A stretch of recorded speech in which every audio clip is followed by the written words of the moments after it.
قربانی صاحب نصاب صاحب استطاعت بندہ دیتا ہے نا تو وہ سارا سال ہی گوشت تو سارا گھر میں رکھنا بھی جائز ہے، لیکن سارا دے دینا بھی، تو جو آ رہی ہے اس پہ کیوں توجہ کرتے ہو؟ جو دوسرا جائز ہے اس پہ کیوں نہیں عمل کرتے؟ سارا تقسیم کر دیں، بات ختم ہوئی۔ یقین کریں محرم میں جا کے دوست ٹیلی فون کر کے سوال پوچھتے ہیں، کہتے ہیں صاحب سنا ہے قربانی کا گوشت محرم میں کھانا جائز نہیں۔ میں کہ نہیں، ربیع الاول چ بھی جائز جے، رجب رمضان تک کھاؤ، کوئی بندہ نہیں منع کرتا، اس لیے کہ کسی کو دینا تو پسند ہی نہیں، یا پھر اس میں سے جو خاص خاص چیزیں ہیں وہ اپنی فریج میں اور باقی جو ہے وہ دوسروں کے لیے۔ یہ کیا طریقہ ہے ہمارا؟ اور اسی پہ عمل ہے۔ اللہ تبارک و تعالی ہمیں سمجھنے کی توفیق عطا فرمائے۔ حضرت ابراہیم بہت بڑے مہمان نواز تھے، صرف قربانی نہیں دیتے تھے، سارا سال بہت سارا لنگر، بہت سارا کھانا پینا، بہت ساری چیزیں جاری رہتی تھی۔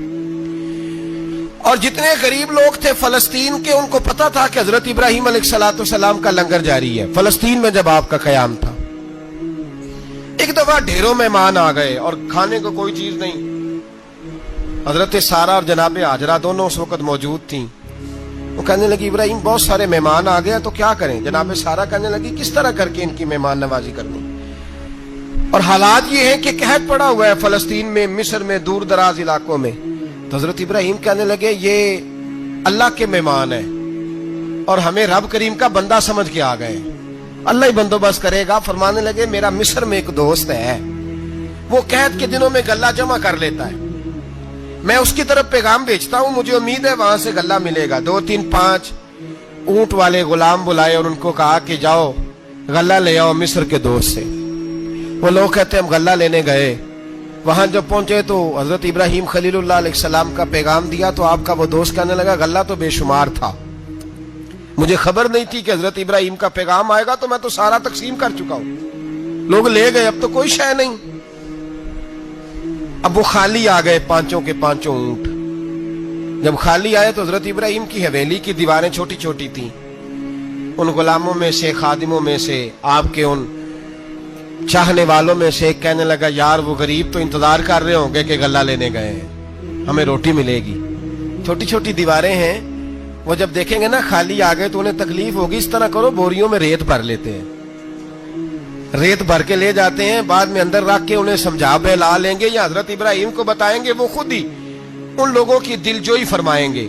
اب غلہ کی جگہ ریت بھر کے اونٹوں پہ رکھ کے لائی گئی، لا کے بوریاں جب رکھ دی گئیں، حضرت ابراہیم علیہ السلام دوپہر کے وقت آرام فرما رہے تھے، بی بی سارہ اٹھی، کہتی ہیں جب میں نے دیکھا نا کہ بوریاں پہنچ گئی ہیں تو گئی، غلام کو ساتھ لیا اور اس کو جب کھولا نا تو کہتی اتنی حسین گندم میں نے پہلے کبھی دیکھی نہیں تھی، اتنا پیارا دانا میں نے کبھی ملاحظہ ہی نہیں کیا تھا۔ فرماتی ہیں جب اس کو پیس کر چکی میں روٹیاں پکائیں تو خوشبو دور دور تک پھیل گئی، اعلیٰ غذا بنی، بڑے بڑے کھانے بیویوں نے مل کے پکائے، چن دیے گئے۔ حضرت ابراہیم اٹھے تو لوگ کھانا کھا رہے، سجدہ شکر ادا کیا، اور جب سجدے میں گئے تو وہی آنے لگی، پھر رونے لگے۔ جب پلٹ کر باہر تشریف لائے تو جناب سارہ کہنے لگی ابراہیم تمہارا مصری یار بڑا اچھا ہے، اس نے اتنی اعلیٰ گندم بھیجی ہے کہ اتنی تو میں نے پیاری گندم کبھی دیکھی نہیں۔ جناب ابراہیم مسکرائے، فرمانے لگی سارہ یہ مصری یار نے نہیں بھیجی، یہ میرے عرشی یار نے بھیجی ہے، یہ میرے عرشی یار نے بھیجی ہے۔ بھائی مہمان نوازی مزاج تھا، لٹا دینا مزاج تھا، دوسروں کی اشک شوئی مزاج تھا۔ حضرت ابراہیم علیہ السلام کا طریقہ ہے قربانی، حضور نے ان کا طریقہ بیان کیا۔ اگر سال کے بعد قربانی دینا ان کا طریقہ ہے تو سارا سال غریبوں کو روٹی دینا بھی حضرت ابراہیم کا طریقہ ہے، سارا سال غریب کی نوکری کرنا یہ بھی حضرت ابراہیم کا طریقہ ہے، بھوکے کو کھانا کھلانا یہ بھی۔ میرے مصطفیٰ کریم سید عالم صلی اللہ علیہ وسلم سے صحابہ نے پوچھا حضور بہترین مسلمان کون ہے؟ بہترین مسلمان تو حضور نے فرمایا جو سلام لینے میں پہل کرے اور غریب کو روٹی کھلانے میں سب سے اچھا ہو، وہ بہترین مسلمان ہے، زبردست مسلمان۔ ہمارے ہاں دعوتیں ہوتی ہیں تو امیروں کی، افطاریاں ہیں تو امیروں کی، اور میرے مصطفیٰ کریم علیہ السلام نے فرمایا بدترین دعوت ہے جس میں امیر بلائے جائے غریب نہ بلائے جائے، وہ بدترین دعوت حضرت ابراہیم کا طریقہ رہا، ساری زندگی مہمان نوازی۔ اور دوسرا ان کا مزاج تھا، اللہ سے پیار ہو گیا تھا نا، جب رب کریم سے محبت ہوتی ہے نا اور محبت کا احساس ہوتا ہے دل میں، پھر سجدے لمبے ہوتے ہیں۔ عام آدمی تو نماز بھی نہیں پڑھ سکتا، اسے خدا سے محبت ہوتی ہے، وہ تہجد بھی نہیں چھوڑ سکتا۔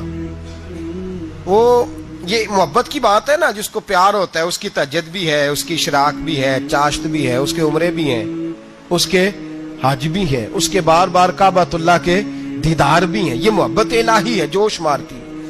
ان لوگ سجدہ کرتے ہیں تو اٹھتے ہی نہیں، اللہ کے بندوں سے پیار کرتے ہیں اللہ کی۔ حضرت ابراہیم کو رب کریم سے اتنی محبت تھی، اتنا پیار تھا کہ وہ آپ کی زندگی کے ہر پہلو سے چھلکتا تھا۔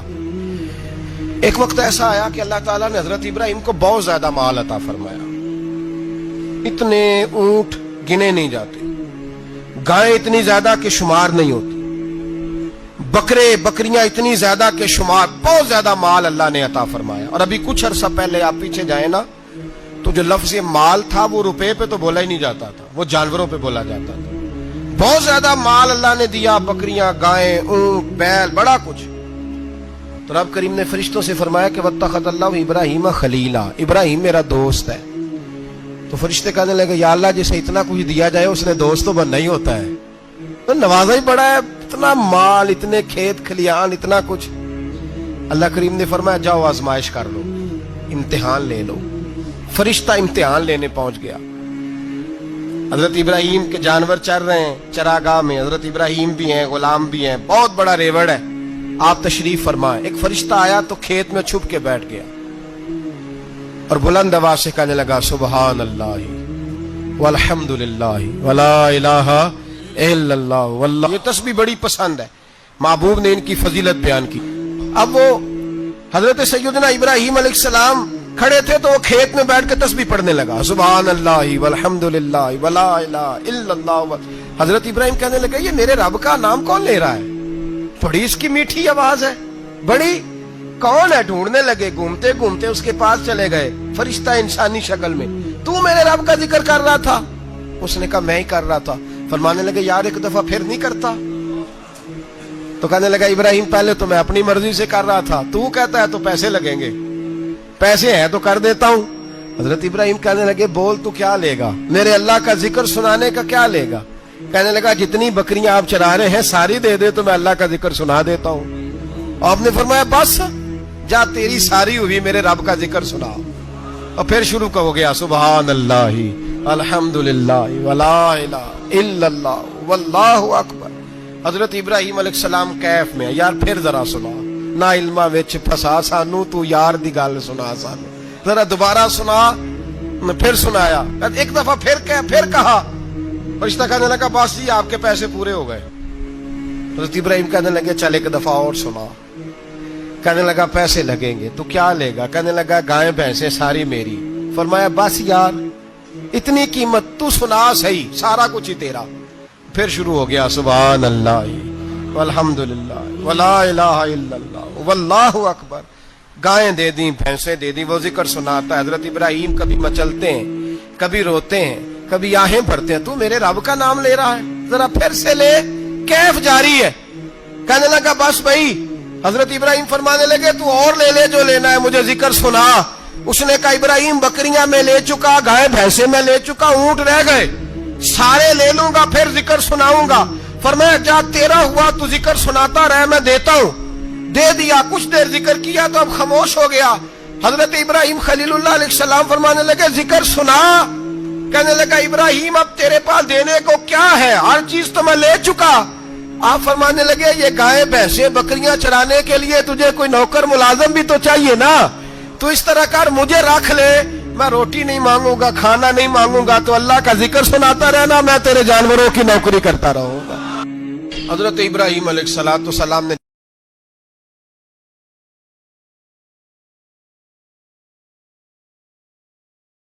دینے کو کیا ہے؟ ہر چیز تو میں لے چکا۔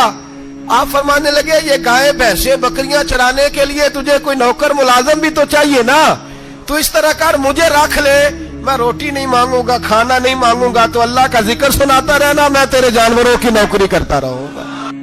حضرت ابراہیم علیہ السلام نے جب یہ کہا نا، فرشتے کی آنکھوں میں آنسو آ گئے۔ تردامنی پہ شیخ ہماری نہ جائیے، ہم دامن نچوڑ دیں تو فرشتے وضو کریں. فرشتہ رو پڑا اور کہنے لگا ابراہیم مجھے سینے سے لگاؤ, آپ واقعی اس قابل ہے کہ اللہ آپ کو اپنا دوست بنائے, واقعی اس قابل ہے کہ رب آپ کو اپنا. حضرت ابراہیم علیہ السلام کا خدا سے محبت کرنے کا نرالا انداز.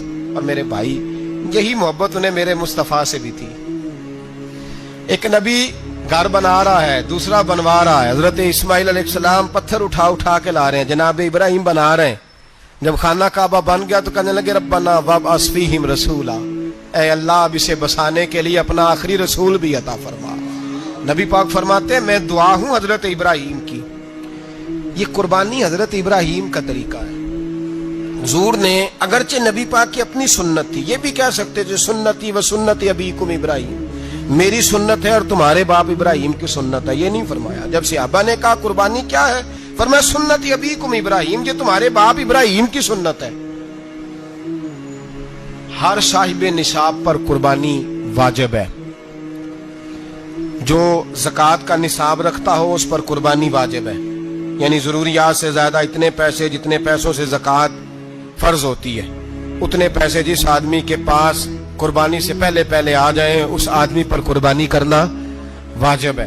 بکرا, چھترا, دمبا 1 سال کا یا دمبا 6 مہینے کا ہو پر اتنا بڑا محسوس ہوتا ہو کہ لگے کہ 1 سال کا ہے, اس کی قربانی ہو سکتی ہے. جانور میں کوئی عیب نہیں ہونا چاہیے, اتنا کمزور نہ ہو کہ ذبح جہاں اسے کرنا ہے وہاں وہ چل کے جا نہ سکے, اتنا کمزور جانور نہ ہو, اس کے اندر بظاہر کوئی اتنا بڑا نقص نہ پایا جاتا ہو, کانا نہ ہو, لنگڑا نہ ہو, کوئی اس کی ہاتھ نہ کٹے ہوئے ہو, ایسا نقص جو واضح ہو. بکرا 1 سال کا, گائیں اور بھینس یہ 2 سال کی, اونٹ 5 سال کا. اب اس میں یہ ہے کہ ہمارے بہت سارے دوست چونکہ ہم دیہاتی لوگ ہیں تو پوچھتے ہیں کہ دوندا نہیں ہے تو چوگا نہیں ہے, تو یہ ہماری پنجابی کی اصطلاحات ہیں. پنجابی کی شریعت اسلامیہ نے سال بتائے ہیں, یہ تو ہم نے اپنی آسانی کے لیے, یا دیہاتوں میں جو ماحول تھا اس طرح کا جانور لیں, خوبصورت جانور لیں. جو نصاب ہے وہ بھی میں نے آپ کو بتایا, لیکن ایک اور پہلو بھی ہے. نبی پاک صلی اللہ علیہ وسلم پہ زکوٰۃ کبھی فرض نہیں ہوئی, کبھی حضور پہ زکوٰۃ فرض نہیں ہوئی. نبی پاک صلی اللہ علیہ وسلم کے پاس اتنا سرمایہ کبھی اکٹھا ہوا ہی نہیں کہ زکوٰۃ فرض ہو. لیکن نبی پاک کے صحابہ فرماتے ہیں کہ مدینے کے 10 سالوں میں اللہ کے رسول نے ہر سال قربانی فرمائی ہے, ہر سال قربانی دی. اور جس سال حضور حج کرنے گئے اس سال اللہ کے نبی نے 63 اونٹ ذبح فرمائے. اور حضور صلی اللہ علیہ وسلم جب اونٹ ذبح کرنے لگتے نا تو صحابہ کہتے ہیں اونٹ خود دوڑ کے حضور کے سامنے آ کے لیٹ جاتا, اور نبی پاک اسے ذبح کرتے اور فرماتے ہیں ایک دوسرے کو دھکے دیتے اونٹ کے, پہلے میں نے جانا ہے ذبح ہونے کے لیے, پہلے میں نے. انہیں پتا تھا کہ جو مصطفیٰ کے ہاتھوں ذبح ہوگا وہ تو دائمی زندگی پا جائے گا, یہاں بھی وہاں بھی زندہ. 63 اونٹ ذبح کیے. ایک اونٹ میں کتنی قربانیاں ہوتی ہیں؟ 7. اب 63 کو 7 سے ضرب دو گے تو کتنی بنے گی؟ اور پھر نبی پاک صلی اللہ علیہ وسلم نے 10 سال مدینہ منورہ میں قربانی دی, ہر سال. اب وہ 63 اونٹ, ایک اونٹ میں 7 قربانیاں, ہر سال یہاں قربانی. اور مولا علی شیر خدا فرماتے ہیں نبی پاک 2 قربانیاں دیتے. میں نے کہا حضور 2 جانور ذبح کر رہے ہیں آپ, تو حضور نے فرمایا ایک میری طرف سے, ایک میری امت کی طرف سے, غریبوں کی طرف سے. اور حضرت علی کو حضور نے وصیت فرمائی تو 2 دیا کرے گا. یا رسول اللہ صلی اللہ علیہ وسلم میں غلام ہوں, خادم ہوں. حضور نے فرمایا علی ایک تو نے اپنی دینی ہے, ایک میری طرف سے دینی ہے. 2 قربانیاں. مولا علی نے بھی ساری زندگی 2 قربانیاں دی. حضرت علی بھی مال کے نصاب نہیں تھے, اپنا مکان ہی نہیں تھا, کوئی کاروبار نہیں تھا, کئی دن فاقے رہتے تھے, پر قربانیاں کتنی دیتے تھے؟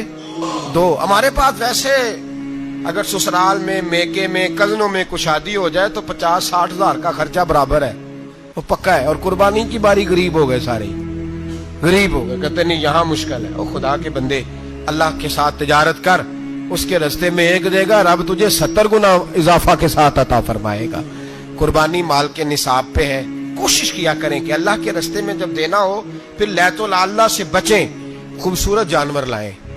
جن کو اللہ نے توفیق دی ہے ان کے لیے نصیحت ہے, جن کو اللہ نے توفیق دی میں نے اپنے حضرت صاحب کو دیکھا ہے، وہ کہتے تھے کئی جانور اللہ نے بڑا نوازا ہے، کہتے ایک میرا ہے، ایک میرے ماں کا، ایک میرے باپ کا ہے، ایک میرے فلاں استاد صاحب کا، ایک میرے پیر صاحب کا ہے، یہ جانور غوث اعظم جیلانی کا نام کا دے رہا ہوں۔ اور پھر ایک بڑا خوبصورت جانور بندھا ہوتا اور حضرت خود ان کو چارہ ڈال رہے ہوتے، تو حضور یہ کیا ہے؟ فرمانے لگے یہ میں رسول اللہ کے نام پہ قربان کروں گا، یہ نبی پاک کے نام پر قربان کیا جائے گا۔ جن کو اللہ نے حیثیت دی ہے وہ کوشش کریں اپنے محبوب کی طرف سے بھی قربانی کریں، نبی پاک کے نام کی قربانی دے، خوبصورت سا جانور پیارا، پھر اس کی خدمت ہو، پھر اس کی قربانی دی جائے اور نبی پاک کے نام پر قربانی دی جائے۔ حضور نے خود وصیت فرمائی حضرت ابو بکر صدیق کو، قربانی بڑا حسین عمل ہے، اور میرے نبی پاک صلی اللہ علیہ وسلم نے ناراضگی بھی فرمائی، ذرا خوگر حمد سے تھوڑا سا گلا بھی سن لے۔ میرے حبیب نے فرمایا جو طاقت کے باوجود قربانی نہ کرے وہ ہماری عیدگاہ میں عید کی نماز پڑھنے نہ آئے، وہ نہ آئے۔ اور یا رسول اللہ جو کرے گا، فرمایا قربانی کے جانور کا خون کا قطرہ بعد میں زمین پہ گرے گا، اللہ اس کے سارے گناہ پہلے معاف فرما دے گا، اللہ اس کے سارے گناہوں کو بخشے گا۔ قربانی کریں، خوبصورت انداز میں کریں، اللہ کی رضا کے لیے۔ بزرگوں نے لکھا ہے 3 حصے کرو گوشت کے، ایک گھر میں رکھو، ایک رشتہ داروں میں بانٹو، پڑوسیوں میں بانٹو، اور تیسرا فقط غریبوں کو دو۔ لیکن میں اکثر یہ سوچتا ہوں کہ ہمارے ہاں قربانی کرتا ہی وہ ہے جن کے گھر میں ہر جمعرات کو چھوٹا گوشت پکتا ہے، اور جن کے گھر میں ہفتے میں 3 دفعہ مرغی کا گوشت پکتا ہے، وہی تو قربانی دینے کے قابل ہوتے ہیں۔ تو وہ بھی اگر قربانی کے بکرے میں سے بھی تیسرا رکھنا چاہیں تو اجازت تو ہے، میں نے کہا سارا رکھنے کی بھی اجازت ہے، لیکن اگر آپ مہربانی کریں، کوشش کریں کہ یار ہم تو سارا سال ہی کھاتے ہیں، اور ہمارے ہاں جو گوشت تقسیم ہوتا ہے نا وہ بھی باری لگی ہوئی ہے، ادھر سے پلیٹ آئی تھی گوشت کی تو ادھر سے بھر کے چلی گئی، بھئی اس نے کی ہے، اس کو بار بار گوشت دینے کا کیا مطلب ہے؟ آپ یہ دیکھیں عزیزوں میں، رشتہ داروں میں، اور میں اگر تھوڑا سا آپ کی توجہ کرانے میں کامیاب ہو جاؤں تو سفید پوش لوگوں کو دیکھیں، کچھ سفید پوش ہیں، سفید پوش جن کے اوپر قرضے ہیں، بیماریوں نے جکڑ لیا ہے، گھر میں بڑے بڑے سخت مریض آ گئے ہیں، سفید پوش پہلے دیا کرتے تھے۔ آپ ان سے پوچھتے ہیں صاحب قربانی، تو بات کو ٹالتے ہیں، وہ کہتے ہیں سوچ رہا ہوں کوئی حصہ ڈال جائے، پردہ پوشی کرتے ہیں، کہتے ہیں کہیں حصہ رکھا ہوا، پردہ پوش۔ اکثر وہ لوگ قربانی نہیں دے پاتے، اکثر دیا کرتے تھے اب نہیں دے پا رہے، کیوں؟ اس لیے کہ مشکلات ایسی آ گئیں۔ ان لوگوں کا خیال کریں، ان کے گھروں تک گوشت پہنچا کے آئیں، ان پر توجہ کریں۔ وہ سفید پوش آدمی کبھی ذکر نہیں کرے گا، کچھ تو ایسے ہیں جو خود پہنچ جاتے ہیں کہ ہمیں گوشت دیا جائے، لیکن کچھ سفید پوش ہیں لا یسألون الناس الحافا، اللہ فرماتے کچھ لوگ لپٹ لپٹ کے سوال نہیں کرتے، سفید پوشی کا بھرم رکھتے ہیں، کا مزاج نہیں۔ ان کی طرف دیکھیں، اپنے رشتہ داروں کو دیکھیں، خاص کر ان رشتہ داروں کو دیکھیں جن کا آپ کو پتہ ہے کہ غریب ہیں، مجبور ہیں، ان کے گھروں میں گوشت بھیجیں۔ غریب بیٹیوں، غریب بہنوں کا خیال کریں، اس طرف متوجہ ہوں، ان کے ساتھ اس نے سلوک کریں، اس طرف آپ لوگ خیال کریں۔ اللہ ہمیں سمجھنے کی توفیق عطا فرمائے۔